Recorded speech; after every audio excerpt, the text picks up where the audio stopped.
The 13th floor.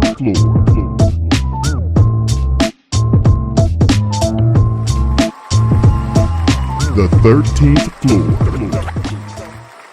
Welcome back, ladies and gentlemen, to the 13th floor, where the furniture isn't always the best, but the views are amazing. I am your moderator, the one they call Carol, the growth alchemist, the many other things we won't talk about today.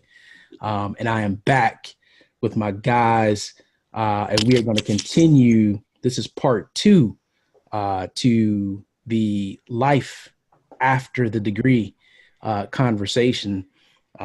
So we're back with none other than Mr. Logistics himself, BJ. Yes, sir.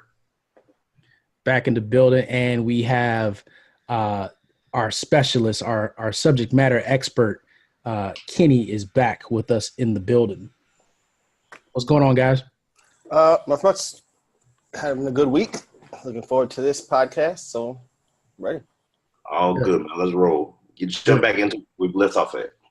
Okay, good. I'm glad you're looking forward to it, because if you weren't, we'd have a problem. I should have said I wasn't then.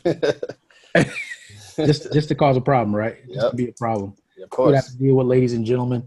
Hey, we just want to thank you all for tuning in. We know you could have chose to get blah, blah, blah, blah. Can't speak today. We know you could have chosen to get off on any floor, but we're glad you're here with us.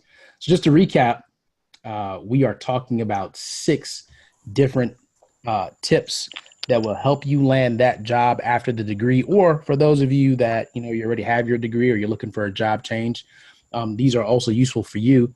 But this is a 2-part series. This is the second part. So if you didn't get a chance to catch the first part, you definitely want to go listen to the podcast right before this one. And absolutely, so you don't miss, hit subscribe so that you'll never miss another one. But the 4 tips that we covered already were career planning and management. That was number 1. Number 2 was establishing your personal brand. Number 3 was identifying your network. And number 4 was resumes, cover letters, and LinkedIn. And we'll pick up today with a little bit of LinkedIn, and then covers number 5 and number 6, which is Indeed, Monster, and other search engines, and number 6, job search strategies.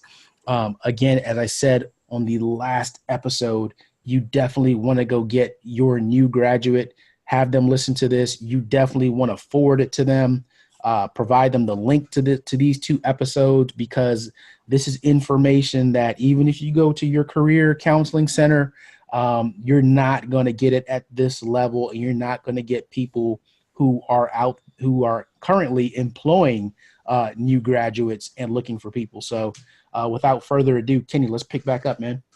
Okay, so what I'm going to actually go back and talk about, and LinkedIn is going to be brief because we did touch on it already, just some stats on LinkedIn, just so people understand how beneficial it is to use LinkedIn when you are doing your job search, starting a job search, even before that, because it provides so much information. So I'll just give you some stats on the usage.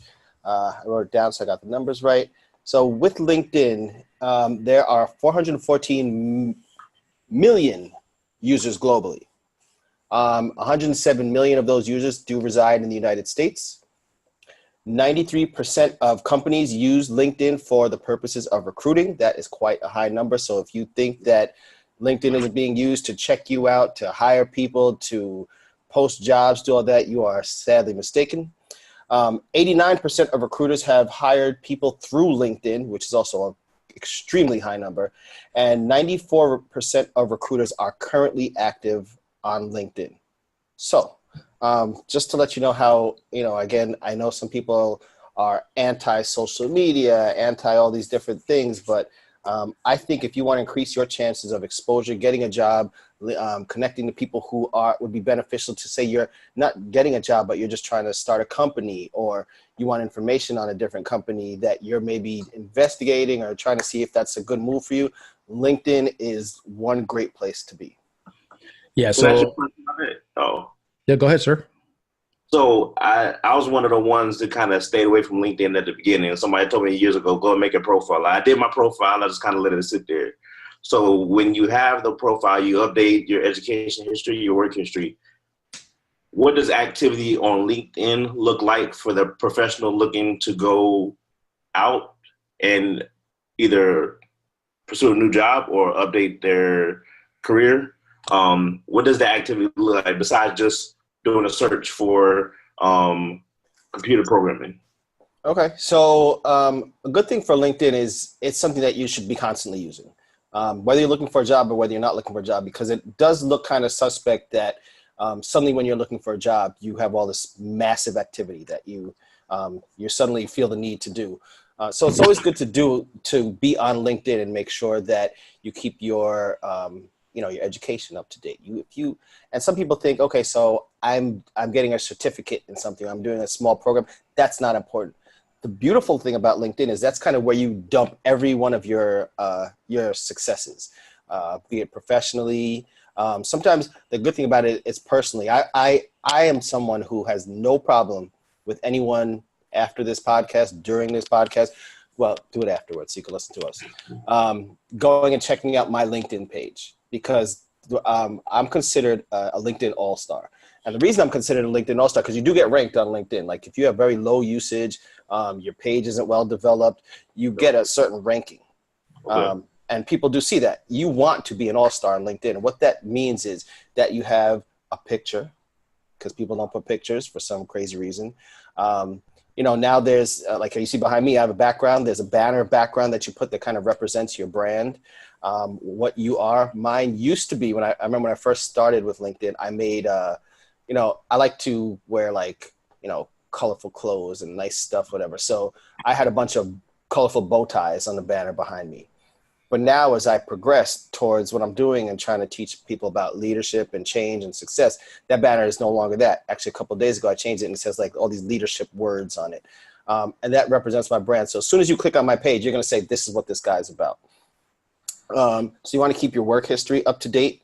A big mistake that people do is they get new jobs or they get a promotion and they don't put that on LinkedIn. So when the employer that they might meet is either looking at them to maybe, hire them for a job, or if you're just putting yourself out there for employers to see you, you're not giving them the full you. And that's doing a disservice to yourself and to the brand that we spoke about earlier. You have a special brand. That's the other thing with LinkedIn is if you want to create a brand, people do that a lot on Instagram by the pictures that they post and followers and all that stuff. And that's nice. That's a good thing to do. But the more professional aspect of it is when you create your brand through LinkedIn. Again, look at my page. You can see the seamlessness of what I'm trying to promote and encourage on my LinkedIn page. I don't mind anybody friending me on LinkedIn because I feel like, if you need advice or you need to talk, whatever, I'm somebody for that. If you need to use my page as a template, I always tell the clients that I work with, look at my page. If you're confused about what your page should look like, make it look like my page and the people that I follow. Because for the most part, those people have pretty strong pages. Yeah. And that's the other thing about LinkedIn, right? So once you're on LinkedIn, it's not just about acquiring a job, right? You want to make sure that you subscribe to other people that.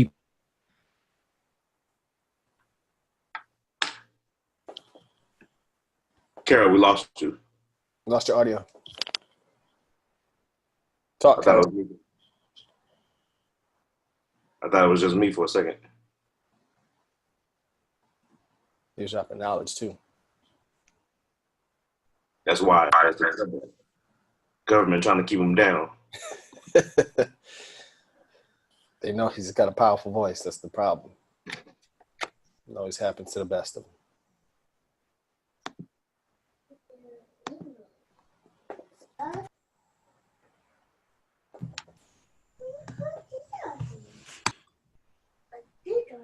All right, good. Yep. So go ahead. So when you're on, you want to subscribe to people's pages. Yeah, hold on 1 second. That's at the 7-minute mark. We'll have Ian go in and edit that out. All right. Yeah, so LinkedIn is not just about you going on there. It's not just your digital resume, right? It's also you exposing yourself to your field, to people already in your field, and it helps you to stay current with the trends and the happenings in your prospective area, right? So you definitely want to do that because, again, you show up to the interview and you are knowledgeable about your field and your craft. So that's one of the other plus sides of LinkedIn. And you want to look at it. Look, people call it the professional Facebook, right? So make sure you're representing yourself appropriately. As Kenny said, it is you branding yourself. And absolutely, look, as a general manager of a Fortune 100 best place to work, branch, location, company, absolutely. Anytime somebody applies to a position at my store, you better believe I'm on LinkedIn looking to see if you have a profile on there. And I learn a lot from that profile. So as Kenny was saying, if you're not updating your current position, then what could happen is it may look like you're not qualified to do the job that you're applying for. Correct. So you always want to keep everything up to date, keep all of your accolades and your accomplishments up to date, because I'm going to look at that more than I'm going to look at that paper resume you're going to try to hand me later on. It's interesting. I've never had this conversation with people when I'm the person that got tired of all the updates from people posting every single little thing. And like, this really turned into Facebook. Do I really need to see all this? But I'm like, but this is what we should be doing. And so I guess rethink my usage and look at how I'm branding myself, because maybe I'm not doing it right. And sometimes what people mistake is, it's consistency too.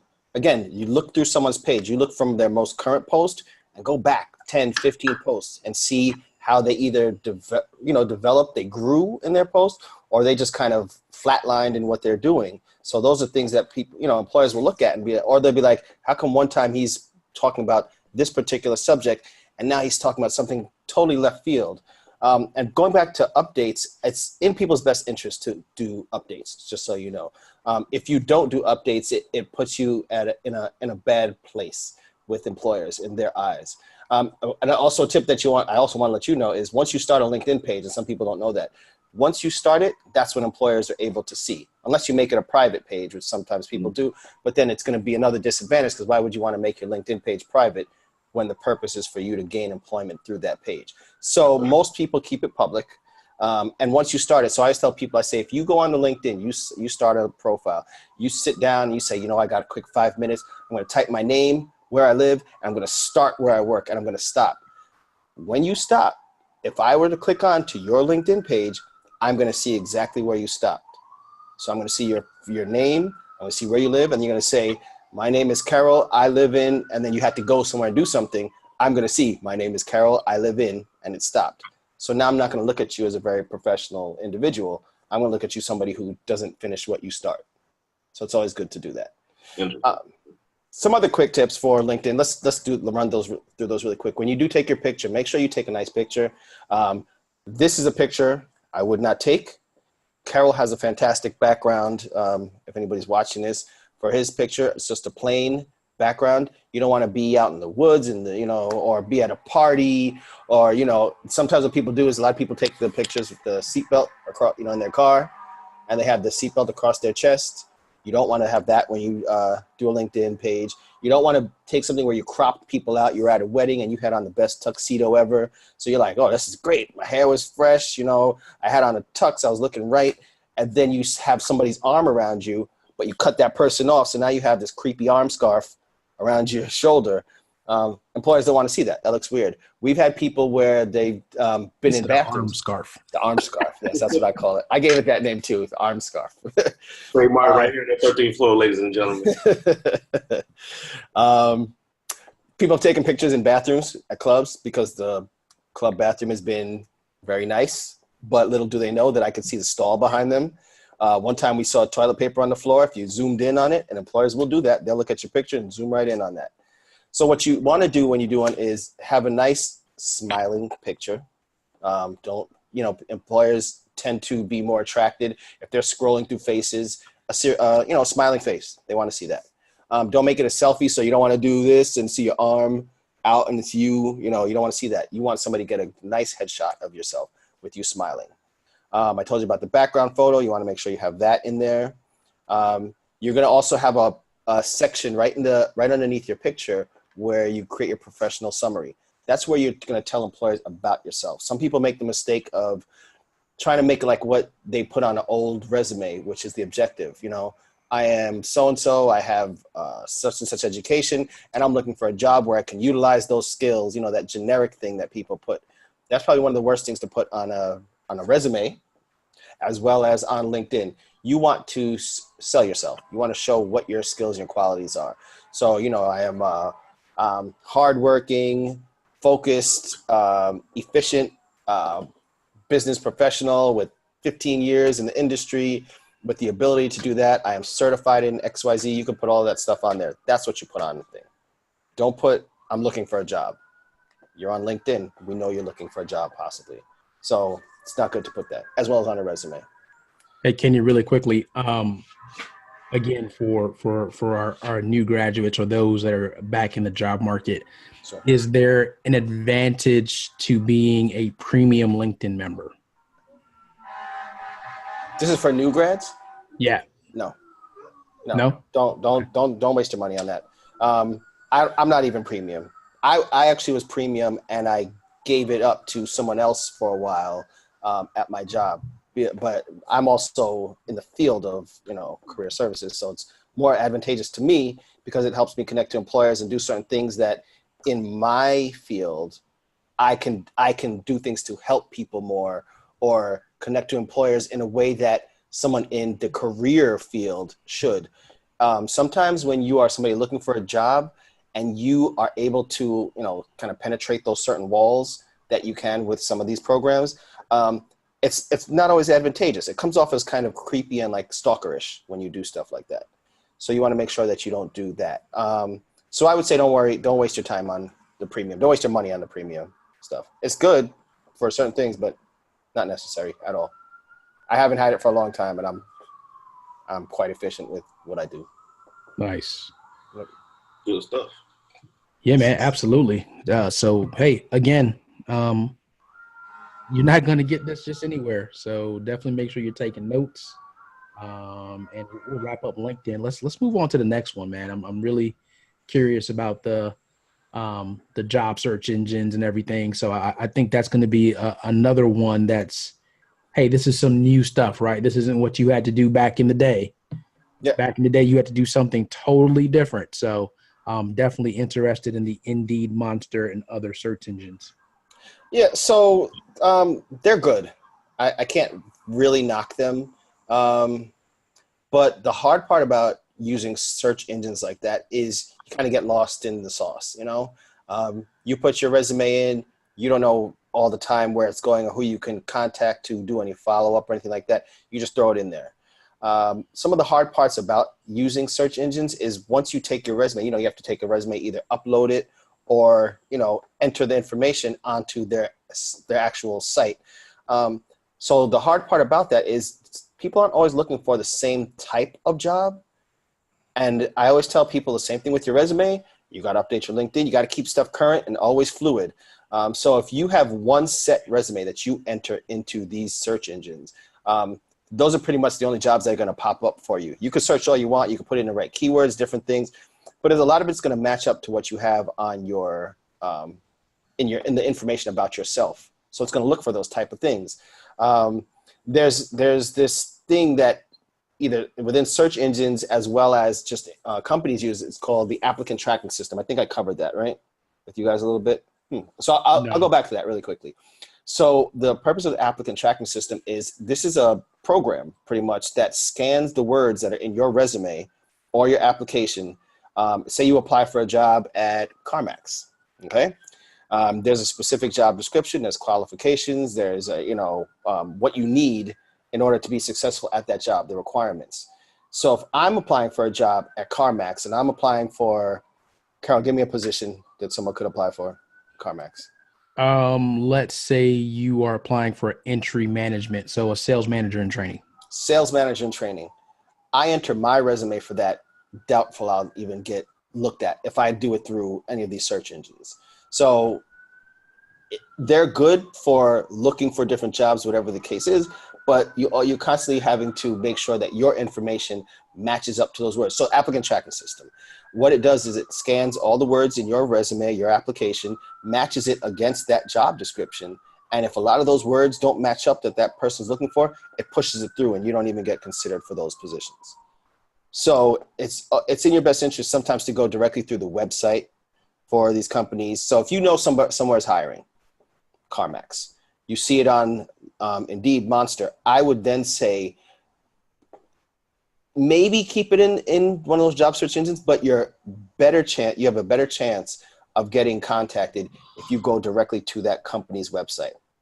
Am I right, Carol? Like if someone... No, you're absolutely correct. So what happens is we go through, and just as Kenny said, it's going to track for keywords. It's going to be somebody at the corporate office in the recruiting department. They're going to go through. So I'll use this as an example. So each one of our locations has an account, right? And this is another reason why you want to make sure that all of your information is updated on these various search engines, because we're going to go through, we're going to look, it's going to feed us the people whose resumes or information on these search engine matches what we're looking for. Now it's then up to us to decide if we're going to send you an invite to apply. Yep. Right?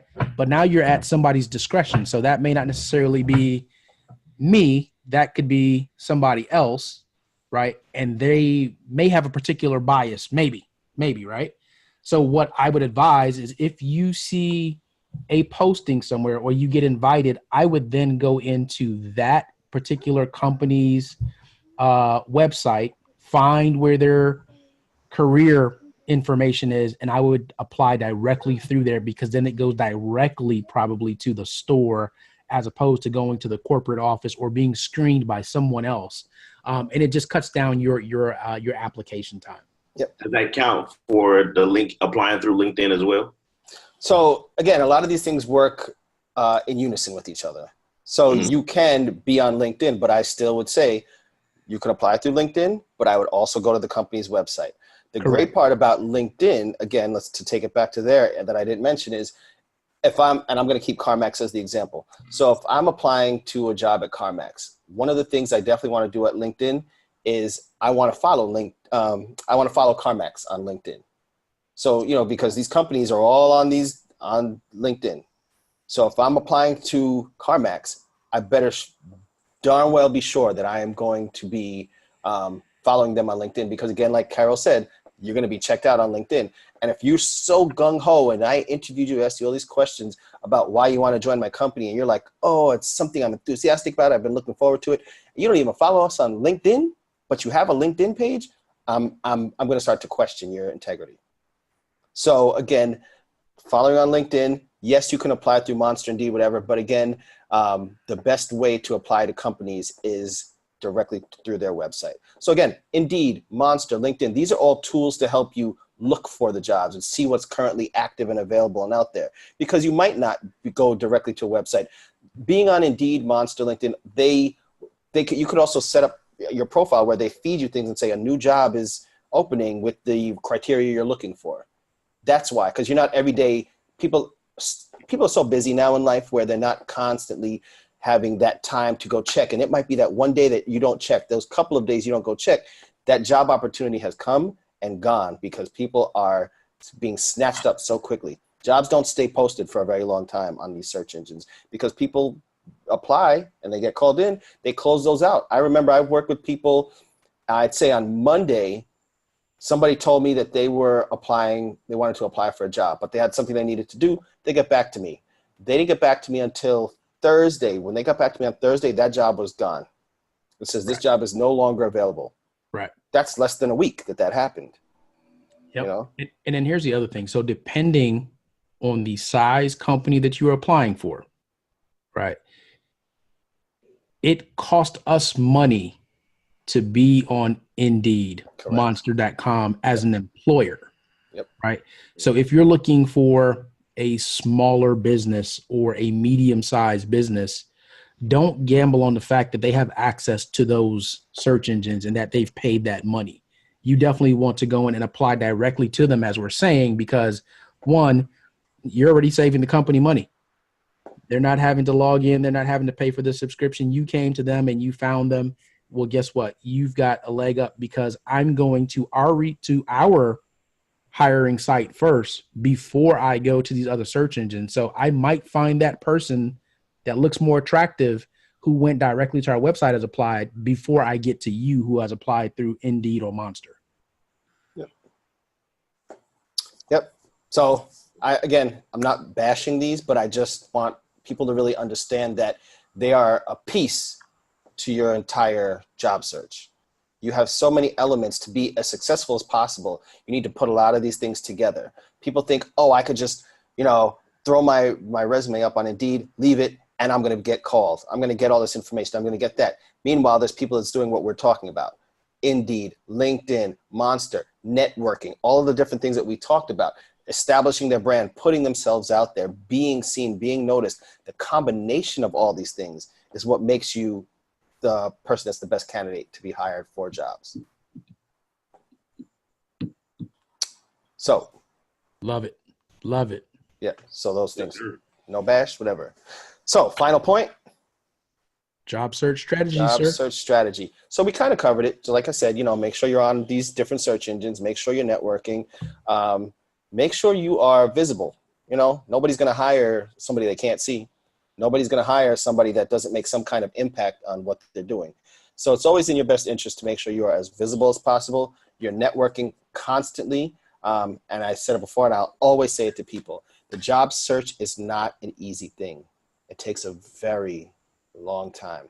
Unless you know somebody, which is the case a lot of the time, it takes a long time. It takes weeks, months. I work with people who they'll apply for a job on a Monday. A week later, they're like, how come nobody called me? How come I'm not employed? I need a job like yesterday. I'm like, you should have applied a long time ago because that job like yesterday is not there. It's not always available. Or they'll be like, should I contact the company? One of the worst things you could ever do. Worst things you could ever do. If you contact the company, you might as well just cross them off your list and say, because you're somebody who's impatient, you're somebody who's very unprofessional. And usually if you're contacting the company, you come off as a little bit belligerent because it's like, why are you contacting us? Because we didn't get back to you yet? Okay, but we're the company, you're looking for the job. So you need to have a little patience and show us that you can do that. Another thing that people need to do in their job search strategy is constantly apply. I think I might have mentioned this is you should apply to, I'd say about 7 jobs a day every week. So every week you're applying to 35 jobs and see what comes back. Now, don't just randomly, throw your resume out there. That's not what I mean. These should be focused applications. So what you would do is, and this goes back to people trying to figure out what do they really want to do with themselves. You just graduated from college. Why did you go to college? Why did you get that degree? What are you looking to do? And then with that mindset, you have to maybe write down a list of maybe 40 companies or 40 organizations, minimum 40, that you're interested in. And as you apply to them or research them or connect to them on LinkedIn, check, or put something next to them, connected on LinkedIn, looked at their job openings, keep notes on each of those companies that you're doing, because you don't want to do the same thing. What a mistake that some people do, and it's good that when you work through me, because if I'm helping you with your career, I'm not going to send your resume to the same company, same person more than once. People do that. Another mistake that they do is a company lists 5 different job openings and you put your resume out there for all of them. It's like, what are you doing? You have no niche. You have no specialization that you are bringing to the table. So right now you're just a jack of all trades, master of none. That's what you become to them. So they're like, why are we going to hire this person? We're looking for somebody who is this particular thing. And again, that one resume that you put on for the 5 different jobs, how are you going to know how are they going to see that you're good for that? Remember, your resume should speak towards each job. So if you're applying for 5 different jobs for one company, you should have somewhat of 5 different resumes, but then that comes across again as you not being your genuine self. Because it's like, who are you? Are you a trainer? Are you a salesperson? Are you a manager? Like, what are you? Right. And then the other thing I would say is, look, you want to do your research on these companies. If you're coming in and you know nothing about my company culture, you don't know our core values or our principles. If you don't know any of that, that's going to come out in the interview. And then I'm really going to think, hey, you're just casting out a broad net and just trying to get something and you're desperate. And what that tells me is if I hire you and then somebody else comes along and they look shiny and attractive, you're going to jump to them. Yep. So definitely do your research. Do things like not just Google the company name, but go to things like Fortune 100 companies, best places to work for. Look at their list. Look at the things that even if the company you're applying for is not on there, do they have things similar to those companies, right? Because then you know what type of culture you're getting into. You know if it's a progressive company or if it's a company that's kind of stuck in the past. And you definitely want to know that. And I'll save it for my closing where I'm going with that. But definitely do your research. You're interviewing them as much as they're interviewing you. Perfect thing too. Job search strategy. Always have questions ready for the employer. One of the things that you do that will just put your foot in your mouth and just mess up your chances is when the employer says, so we're done with this interview. Do you have any questions for me? And you say, nope, I'm good. You answered everything. Again, you might as well say, thanks, I'll see myself out. Because employers want to know that you want to learn stuff. Like, are you there? Do you want to know how to grow in the company? Do you want to know why this position is even available? You know, is it a new position? Did someone leave? Why did they leave? I'd like to know that. Why are you working here? Why have you worked here for as long as you've worked here? You know, again, there was a thing I mentioned about, you know, on Twitter, on LinkedIn, those things are constantly being updated by these companies. If they're very progressive companies, they're going to be constantly updating their information. And if they are updating information, are you familiar with the most up-to-date information? Or did you look at the website that we haven't updated in months? So you're telling me some old information and we're like, you know what? We never got a chance to update that and we're about to. So that's old information. Or are you coming to me saying something where you're going to blow my mind and say, oh, you really do know about our company. So you always should have, I always tell everybody, minimum of 3 questions that you want to ask the employer, and they need to be real structured, focused, and professional questions. And allow me to throw some cautionary advice out there. You definitely want to make sure you get a website that is unbiased. So sometimes people go to things like Glassdoor, and you may see comments that could be from a former associate. You never know why that person's a former associate, right? They don't come on there and say, hey, I was performance managed, or I was written up this many times, and then finally I got fired. And just like anything else, most of the time when people decide they want to leave a review, it's when it was a terrible experience, right? Or something happened and that motivated them. Oh, I'm going to show them, I'm going to leave them this review. Yep. Do your research. Again, so I said Fortune 100 best companies to work for. But you also have a Great Place to Work, who actually are the people that do that survey. You have Gallup. Crane's Business. Yep, Crane's Business, Glassdoor. So all of these things, make sure you check more than one source. Don't think that you went to one source and you know it all and go in there and just totally just disqualify yourself.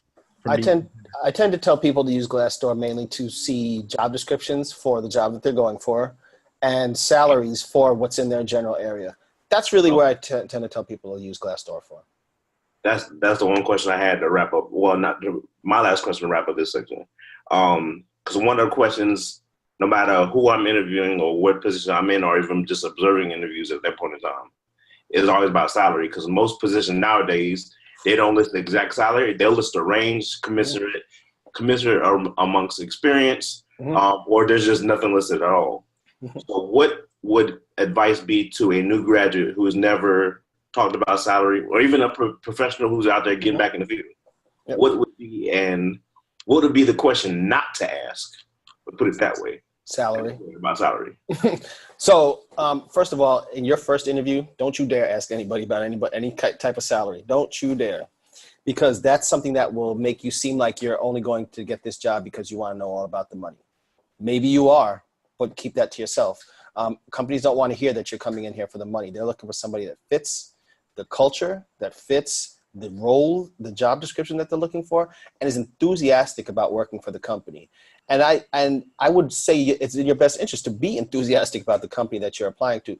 Don't just throw yourself out there because you say I need money. Because if you just go for a job and you say I'm doing this for the money, you're probably going to wind up hating it. You're probably going to wind up leaving it very soon. And now you're going to have this blemish on your resume that shows you weren't there that long. So when you're talking about salary, when you eventually do, probably towards the second or third, if there's like 3 interviews, if it's like a 3 interview process, I'd say towards the third, unless they tell you to give them what you're looking for, like how much do you expect, you don't ask that until the end. What I say is the range is actually perfect, which is why I say go on things like Glassdoor, like Carol said, do your research. If you know the range of what that position pays in your particular area, because remember, different payments are different around different parts of the United States or wherever it is you go. If you know the range, you can very easily get that information, and you want to give a range, because if you give one hard number and an employer's not near that number, you're going to be disqualified automatically. Now, if you give them a range and you're like, they were thinking the lower end or the higher end of the range, then you have something to negotiate. But once you say that hard number, then you set yourself in a place where they might. So here's the thing: if you give them that hard number, they might have been thinking something higher. Yep. Than you thought, but they're like, oh, I like this guy. He just saved us about $20,000 a year, because we were ready to give him. We had this large pot that we were ready to give him, but they didn't do their research. So now they said, here's the hard number I'm asking for, because that's what I think that number is. Right. So that they set themselves up for failure that way. And then always remember, right? So you may not, sometimes you're going to ask that question and we're not going to answer it. We're going to say, well, it's all based on your growth potential, your skill level. And we talk about that afterwards and we figure out what it is. It is called a job offer for a reason. Yep.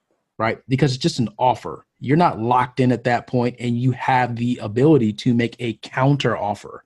Always know that you have the ability to counter. So you don't have to, bet the farm up front in the interview and totally disqualify yourself before you even get a chance to hear where they're going to come, what they're going to come with. Right. So our saying is the first person to talk loses.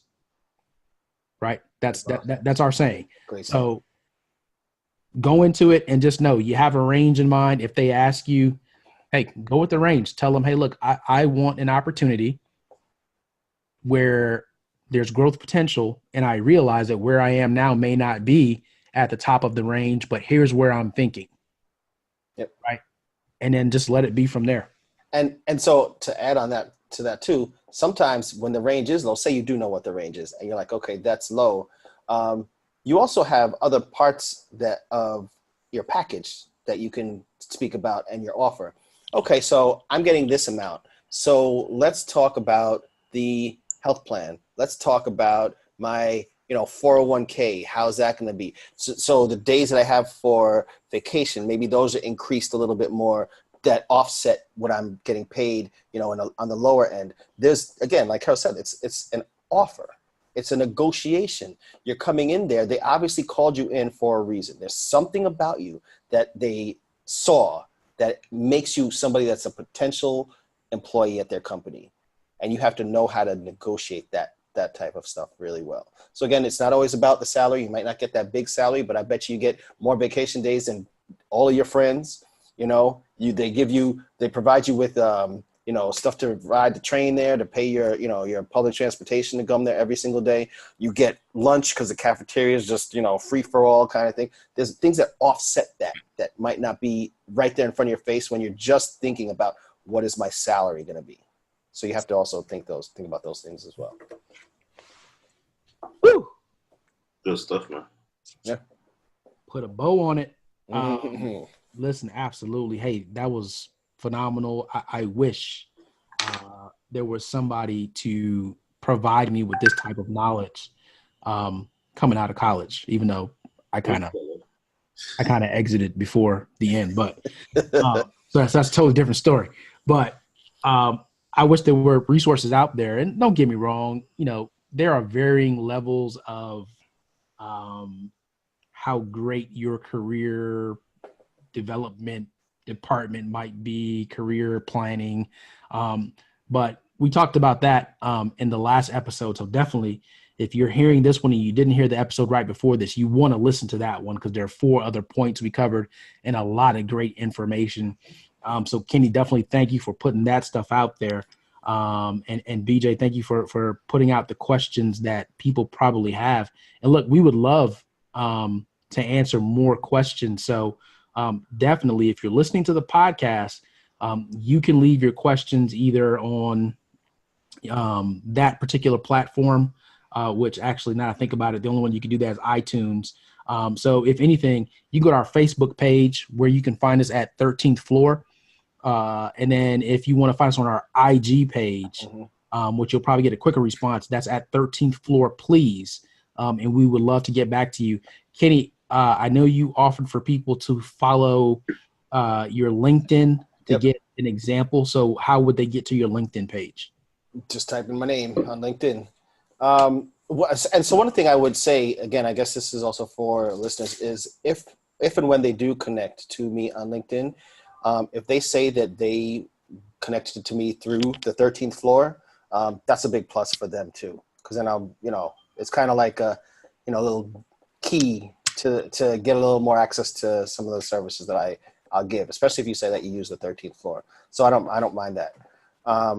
I don't know how, if you want through the IG page, they can. Yeah, we'll definitely put a couple clips on there, and we'll put it in the show notes. Kenny's LinkedIn, so that you can get to him. Yep. And absolutely, please, we would love to help some folks get employed.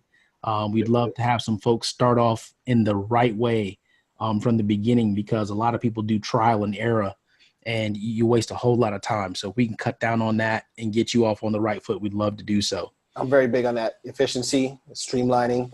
I can't stand when people waste their time looking for jobs and they don't get employed. And it takes them forever spinning their wheels when they could have bypassed about 5 or 6 different steps of what they're doing. So I like to help people do that as well. So that goes back to LinkedIn. If you want to connect to me on LinkedIn through the 13th Floor, anything, I'm down to help. The best of teachers, everybody else's failed experiences. Let's go. If you learn from them. Yep. Not your own. Ladies and gentlemen, once again, thank you for tuning in. If you're not doing so already, please subscribe on whatever platform you're listening to us now. Subscribe so that you will never miss an episode. You can catch us if this is your first time and you just so happen to get this one. For those of you new graduates, we're on all of the platforms, so you can catch us on YouTube, Spotify, iTunes, Google Play, Vimeo, Facebook, Instagram. We're at 13th Floor on most of those. The only one we're at 13th Floor, please, is Instagram. But definitely search for us, follow us, and we would love to get your feedback. We would love to get any questions that you have so that we can take care of you here on the 13th Floor. In closing, I would say this. Here's the last piece of advice we have for this career thing. Don't chase money or titles. If you chase money or titles, you're going to get yourself in trouble, and you're going to end up working someplace that you really don't want to be, right? So make sure you do your research.